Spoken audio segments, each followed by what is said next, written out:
Preparados aí?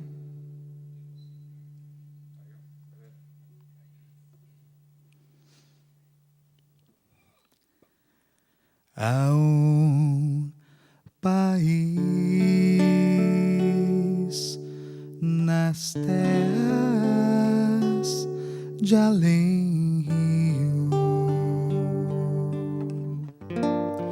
cheio de flores de prazer e luz, é destinado às almas resgatadas. Lá não terão mais lutas, nem mais cruz, pois é ali que a morte não mais entra, nem mais pecado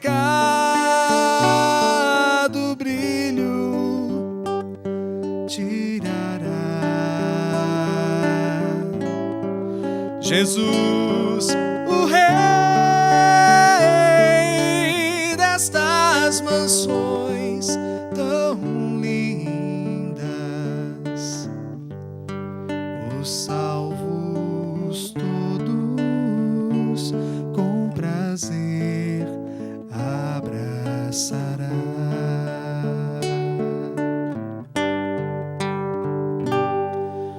Lindo país, eu vejo a brisa mansa acariciar campinas com jardins e embalar as palmas prateadas nos perfumados vales com jasmins. E quando o sol se põe no horizonte. No programa de hoje estaremos recebendo a visita da doutora Ana Cecília Roseli Marques. De vez em quando a gente se engana aqui no nome, já fui corrigido. A doutora Ana Cecília Marques, ela é médica, psiquiatra e pesquisadora da Unidade de Álcool e Drogas e pesquisadora do INPAD. Doutora em Ciências pela Universidade Federal de São Paulo, coordenadora do Ambulatório de Tratamento para Fumantes, ex-presidente da Associação Brasileira de Estudos de Álcool e Outras Drogas, membro, conselheira, hoje atual coordenadora também do Departamento de Dependência da Associação Brasileira de Psiquiatria. Bastante coisa. No programa de hoje estaremos abordando o tema família e drogas. Com certeza vocês viram aqui a bagagem da doutora. Então hoje nós vamos explorar. Você, telespectador, que está acompanhando e tira suas dúvidas, precisa de alguma informação, entre em contato conosco através do nosso e-mail programa abc@netservix.com.br ou pelo nosso hotline 11 9 73 18 84 36. E nós temos uma especialista para tirar as suas dúvidas. E agora nós vamos tirar as nossas dúvidas falando sobre um tema muito importante, que é a família, em detrimento a como conduzir o tratamento do seu dependente químico. Então fico muito atento para você saber muita coisa. Entre informações, que nós temos hoje uma pessoa com um tremendo conhecimento. Sabemos muito assim sobre a sua especialidade, por isso que nós vamos abordar esse tema, a família e as drogas. Tudo bem, doutora? Tudo bem. Muito obrigada pelo convite. Nós que estamos orgulhosos de tê-la aqui com a gente. Então a gente já vai direto, porque eu sei que você tem muita coisa para falar para a gente. Hoje a gente sabe que a instituição família é uma coisa muito complexa e a configuração muda-se diante dos modelos que ocorrem e cada vez mais as coisas parecem que até assustam. A gente escuta muitas coisas assim, falar da família e hoje, falando-se de pessoas recasadas, está muito comum. E nós gostaríamos de saber, nessa configuração desses modelos de família, até onde esses novos casamentos poderia ter alguma influência no jovem ou no dependente químico. Bom, eu acho que o ser humano, né, ele é um ser que desenvolve ao longo do processo da sua vida, né, a capacidade de se adaptar a essas transformações. Então, o ser humano, ele se adapta quando os pais se separam e se adapta também quando os pais recasam, né? Então, eu acredito nessa capacidade que se chama resiliência, que é um aspecto muito importante hoje até na formação das crianças, para que a gente ajude a criança a adquirir essa capacidade de adaptação, porque, como você mesmo falou, hoje as famílias estão se transformando, digamos assim. Para que eu responda essa pergunta em relação ao jovem, né, eu acho que fica bem essa primeira ideia que eu dei. O jovem tem capacidade de se adaptar a mudanças. Em relação ao dependente, né, que é um indivíduo mais vulnerável, pode ser sim que ele vá ter algum tipo de dificuldade nesse processo, porque ele já tem dentro dele uma alteração, que é a doença, que é a dependência de álcool ou outras drogas. De qualquer forma, se nós olharmos só para a família, não dá para dizer, e os estudos mostram isso, que esse aspecto isolado seja determinante para que o indivíduo tenha problemas ou que o dependente também tenha problemas. Então, família isoladamente não causa dependência, nem família isoladamente vai influenciar de forma negativa um jovem em desenvolvimento se ela se desfizer ou se recasar. É importante que eu finalize essa minha resposta dupla, aí, né, olhando esses dois aspectos, o jovem e o dependente, dizendo que a dependência é uma doença que envolve múltiplos fatores. Ela nunca será unicausal. Então, só a família não causará dependência no indivíduo, nem só a droga, nem só a genética. É preciso mais itens, fatores determinantes para que o indivíduo desenvolva a doença. Agora, todo mundo ficou curioso quando você disse N fatores. Então, vamos citar alguns para o nosso telespectador. Sem dúvida. Então, o conceito hoje, para que a gente tem essa configuração, né, de adquirir uma dependência, uma doença crônica, né, que tem um aspecto recorrente, se não for tratada pode ser fatal, né, é que o indivíduo tenha nesse desenvolvimento humano aspectos biológicos, e aí vamos colocar os aspectos inclusive genéticos, herdados da própria família, aspectos psicológicos das suas vivências e registros emocionais, afetivos em cima dessa genética e aspectos sociais e espirituais. Os aspectos sociais das trocas com o ambiente, com os grupos que essa criança, esse jovem permeia. Então, essa confluência de fatores, e cada dependente tem a sua fórmula, não existe perfil de dependente.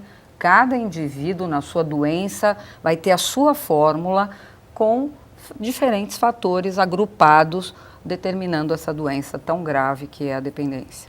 Realmente, muito bem explicado, concordo. Também vejo dessa mesma forma que toda doença tem o componente, principalmente o genético e o ambiental. E ainda dependendo da idade, ainda mais o ambiental, principalmente o jovem, que é muito influenciável, ainda não tem aquela a maturidade que o adulto teria, onde provavelmente a influência genética ainda causaria isso no decorrer dos estágios. Porque o adolescente muito vai com os outros, não é? Ele está muito mais influenciável, exatamente. Passional, né? Exatamente.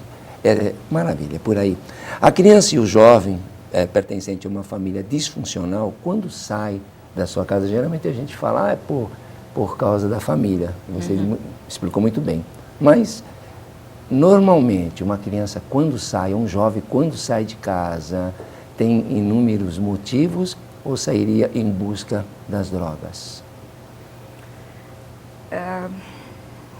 Quando o jovem, né, chega a esse ponto, né, de sair de casa porque a família tem muitos problemas, né, ele, sem a menor dúvida, ele, sem essa maturidade completada, né, pronta para lidar com todas essas questões, ele tem maior risco de, em algum momento, experimentar as drogas. E como eu falei, se essa fórmula juntar outros fatores, ele pode sim usar a droga e seguir uma carreira e, infelizmente, até a dependência, né?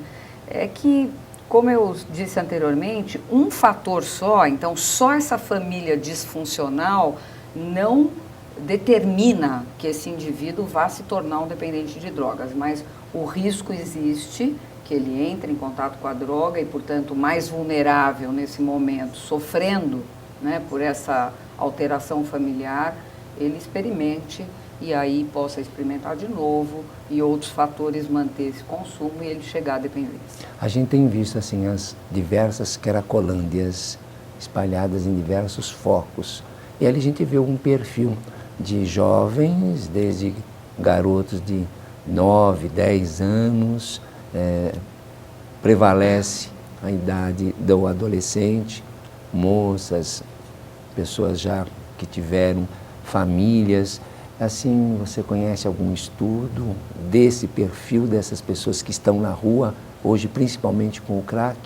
Existe sim, existem alguns estudos internacionais, né, de países que também tiveram as suas cracolândias, né, que mostram que o indivíduo que se tornou um indivíduo em situação de rua, né, e além do mais dependente de cocaína na forma crack, é um indivíduo com muitas perdas, né? Então, um indivíduo que não tem mais vínculos sociais, espirituais, enfim, comprometido biologicamente, com consequências da dependência muito graves, porque ele não é um usuário de uma única droga, né? Em situação de rua, ele tem acesso a todas as drogas. O álcool é muito predominante nesses indivíduos, então o álcool mais a cocaína é uma bomba atômica para o organismo humano, né? Causando várias doenças graves e muitas vezes tem transtornos mentais sérios também. Então, dos indivíduos dependentes, pode ser um dos indivíduos de maior deterioração, de maior gravidade. A gente tem visto assim, por exemplo, eu acompanho, tem alguns casos nas nossas comunidades que às vezes até me assusta, porque o jovem tem até família, às vezes ele tem 2, 3 filhos, e ele está num processo de ressocialização, e numa dessas idas para a sua casa, ele desvia o caminho.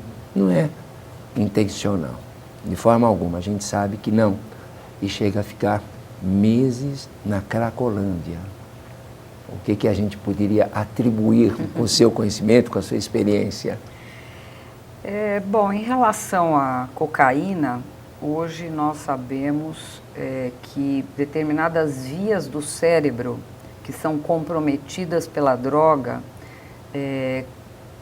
causam um comportamento, que é mais ou menos esse que você falou, que é um comportamento de recaída muito frequente, como se o indivíduo tivesse um desvio mesmo do cérebro naquele momento, né? Ele foi para casa, como você citou o exemplo, e voltou para esse aconchego, né? Para esses vínculos que ele havia perdido. E por que isso não garante que ele consiga ficar nesse lugar, né? E se reabilite?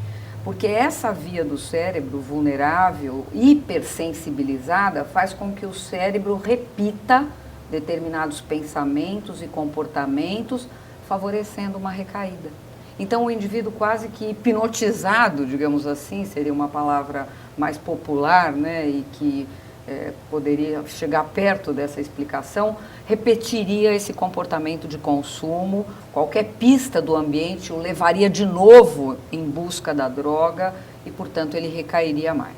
Isso, é uma sequela, né? A gente considera isso quase que isso uma pela sequela. liberação química de maior intensidade de prazer. Não, pela alteração de um local do cérebro que é um local da repetição.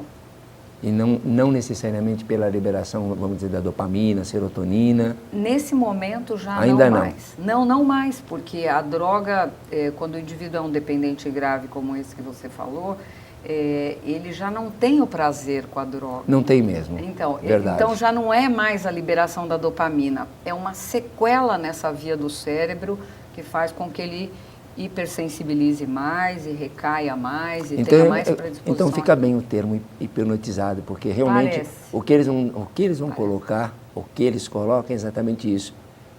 Quando eu sei o que acontece. Isso. Quando eu me vi, eu já estava com a droga na mão. Exatamente isso. Então eles vão robotizado mesmo. Isso mesmo. E é muito interessante isso que você está colocando, porque é pouco, praticamente eu não tinha ouvido essa colocação, que uma parte do cérebro que com essas pistas faz com que ele tenha o mesmo comportamento automático. Automático. Não tem nada de razão, raciocínio. Não. A razão nem foi acionada. Da doença. Que coisa incrível. É o córtex órbito-frontal. Isso é muito importante, essa colocação. O desamparo familiar e a exclusão social são responsáveis pelo grande número de jovens usuários na atualidade. Você vê isso? Teria alguma influência a exclusão social? E no caso também o desamparo da família, porque chega uma hora que a família fala, chega, não aguento. Então, eu vou voltar naquela minha definição inicial. Eu nunca, pelo menos atendi, né, e nunca observei em nenhum estudo dependentes que têm uma causa apenas na manutenção do seu problema. Sempre são múltiplas causas. O social, então essa exclusão social é um dos fatores. O desamparo familiar é um dos fatores. Sem dúvida, os dois juntos aumenta muito mais o risco desse indivíduo desenvolver uma doença e mantê-la, inclusive, né? Porque esse caminho de volta fica muito mais difícil, né? Ele não tem família, a sociedade não o acolhe, não cuida dele, né? Porque quando o indivíduo não tem família, o Estado tem que assumir esse indivíduo, né? Essa é a lei social, né? Sim, sem dúvida. O Estado que eu digo é a comunidade, sim, né? Pode ser o Estado, o governo, mas a comunidade como um todo, né? Assim, mas no sentido como nós vemos assim esse desgaste da família, porque o que me parece que nenhuma família de repente já gratuitamente despreza ou dá esse desamparo. É um processo de saturação, onde que a família chega uma hora. É lógico. E aí que talvez eu retorne à primeira pergunta, porque, vamos dizer, estava conversando esses dias com um garoto e é interessante,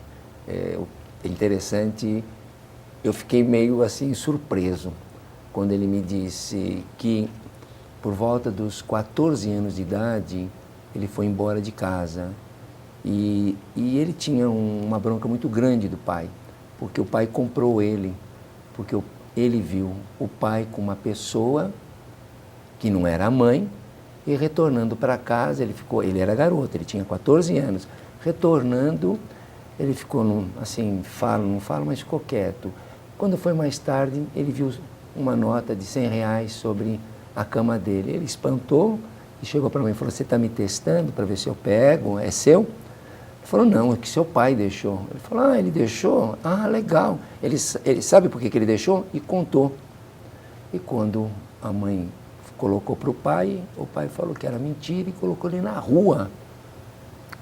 Colocou ele na rua. E ele vai viver dos 14 aos 20 anos, ele fica 3, 4 anos vivendo na rua. Não é na casa de amigos, é na rua. E me assustou isso. Falei, caramba, então você é um campeão, cara. Ele está hoje com 32 anos, muito vivido. Agora ele foi adotado por uma família dentro do nosso grupo, não é? Que é assim, a comunidade dá. É um sujeito que está trabalhando, está noivo até de uma médica. Fiquei muito feliz de saber. Mas o fato, é aí que eu retorno na primeira, a família, no caso da mãe, não é? Eu até perguntei, e sua mãe, como é que ficou?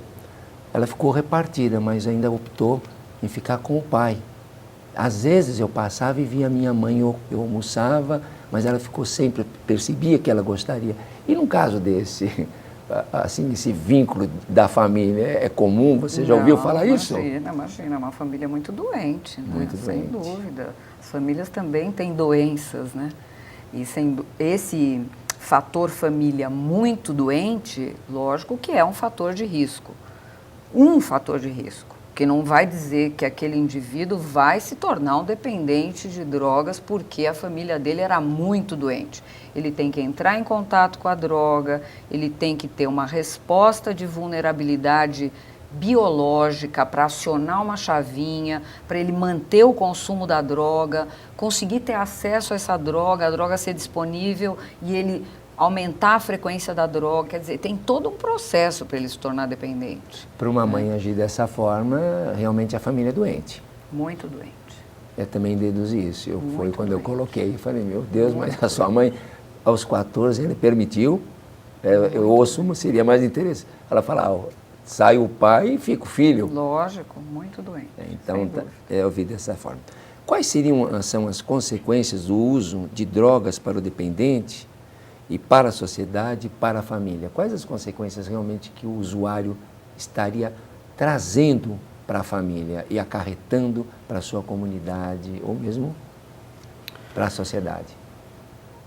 Bom, o dependente, né, de drogas, ele carrega uma doença, né? Então essa doença acomete a mente, o corpo, a relação dele com a família, a relação dele com o resto da sociedade, quer dizer, o que ele vai poder estudar, se aperfeiçoar, trabalhar ou não, enfim. O impacto é o mais difuso possível, né, de imaginar.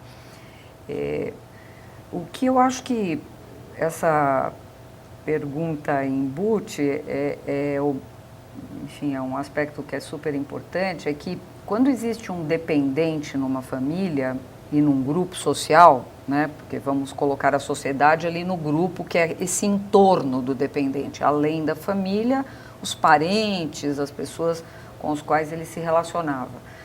Todas as pessoas que são próximas a esse indivíduo doente, nessa doença, adoecem.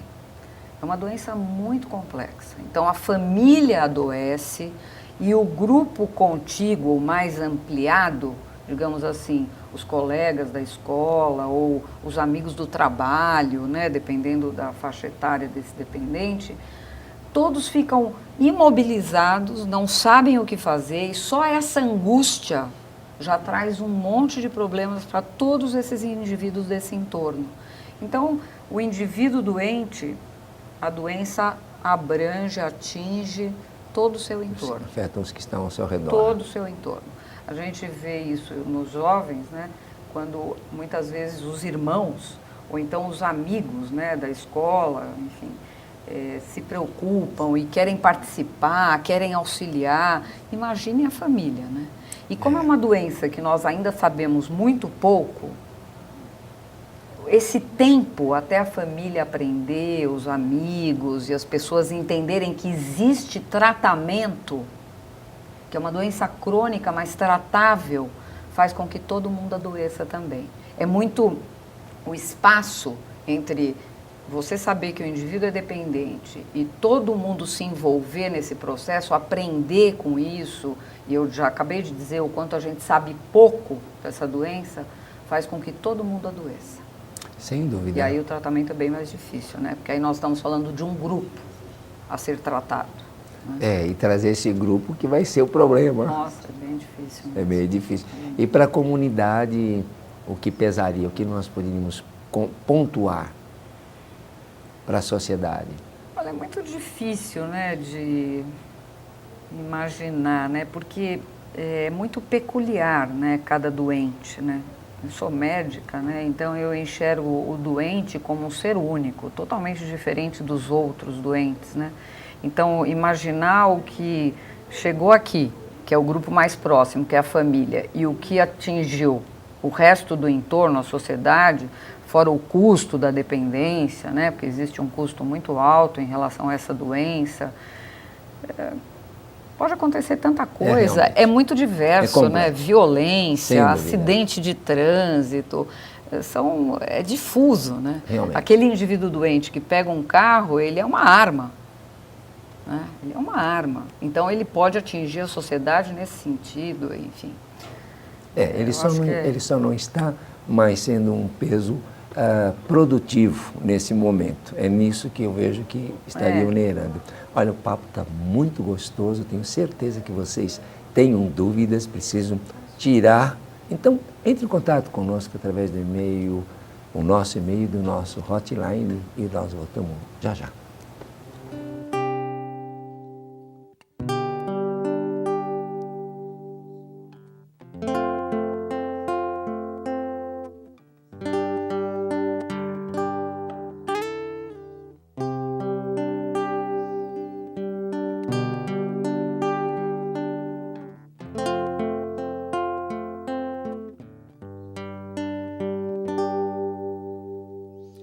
Supremo Deus, o grande eu sou, a rocha eternal, onipotente Senhor, Rei dos reis, o vencedor, o nosso Criador, Pai Redentor, a primeira vez que eu o vi correr.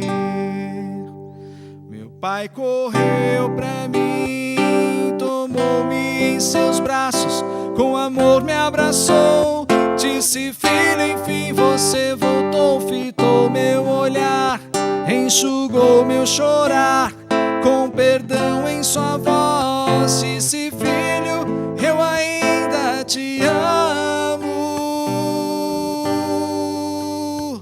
Surpreso então fiquei por tanto amor.